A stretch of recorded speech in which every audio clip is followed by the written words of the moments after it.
To you all, my name is Saba Ahmed. I'm a law student at American University. I am here to ask you a simple question. I know that we portray Islam and all Muslims as bad, but there's 1.8 billion Muslim followers of Islam. We have 8 million plus Muslim Americans in this country, and I don't see them represented here. But my question is, how can we fight an ideological war with weapons? How can we ever end this war? The jihadist ideology that you talk about, it's an ideology. How can you ever win this thing if you don't address it ideologically? Great question. I am so glad you're here, and I am so glad you brought that up because it gives us an opportunity to answer. What I find so amazing is since the beginning of this panel, which we are here about Benghazi attack against our people, not one person mentioned Muslims. We are here against Islam, or we're launching war against Muslims. We are here to discuss how 4 Americans died and what our government is doing. We were not here to bash Muslims. You were the one who brought up the issue about most Muslims, not us. And since you brought it up, allow me to elaborate with my answer.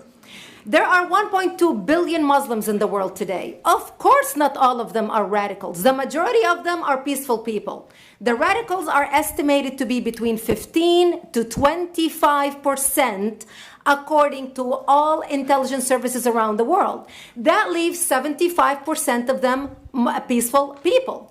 But when you look at 15 to 25% of the world Muslim population, you're looking at 180 million to 300 million people dedicated to the destruction of Western civilization. That is as big as the United States. So why should we worry about the radicals, 15 to 25%?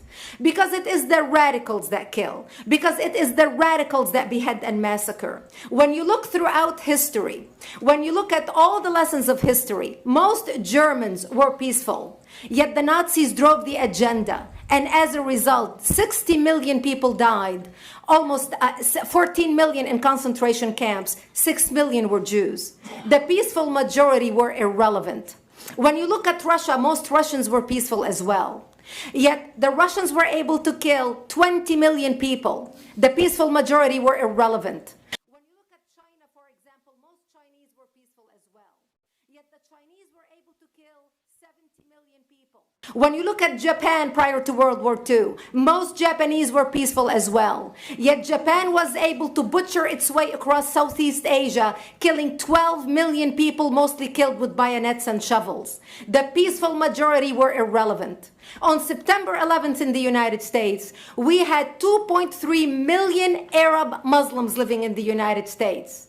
It took 19 hijackers, 19 radicals to bring America down to its knees, destroy the World Trade Center, attack the Pentagon, and kill almost 3,000 Americans that day. The peaceful majority were irrelevant. So for all our powers of reasons and us talking about moderate and peaceful Muslims, I'm glad you're here. But where are the others speaking out? And since you are the only Muslim representative,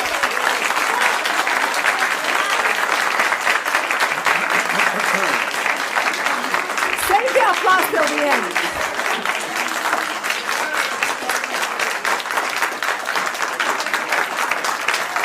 Thank you. Thank you. And since you're the only Muslim representative in here, you took the limelight instead of speaking about why our government, and I assume, are you an American? You're an American citizen. So as an American citizen, you sat in this room and instead of standing up and saying a question or asking something about our 4 Americans that died and what our government is doing to correct the problem, you stood there to make a point about peaceful, moderate Muslims. I wish you brought 10 with you to question about how we can hold our government responsible. It is time we take political correctness and throw it in the garbage where it belongs and stop calling it fair.